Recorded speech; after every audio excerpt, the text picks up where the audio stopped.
Psalm 92 verse 10, But my horn you have exalted like the horn of a wild ox, fine oil is poured on me. Isaiah 61 verse 1, The Spirit of the Sovereign Lord is on me, because the Lord has anointed me to proclaim good news to the poor.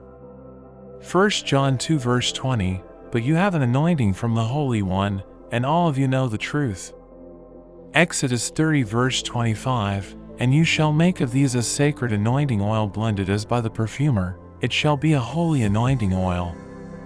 2 Corinthians 1 verse 21, Now it is God who makes both us and you stand firm in Christ. He anointed us.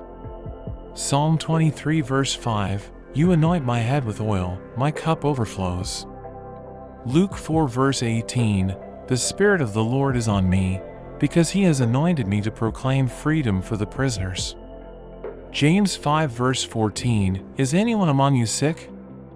Let them call the elders of the church to pray over them and anoint them with oil in the name of the Lord. Isaiah 10 verse 27, And the yoke will be broken because you have grown so fat. He will seize your oppressors by the skull, and you will break their yoke. Hebrews 1 verse 9, You have loved righteousness and hated wickedness, therefore God, your God, has set you above your companions by anointing you with the oil of joy. Thank you for watching. I hope you enjoyed the video. If you did, don't forget to like and subscribe to the channel. See you next time. God bless you.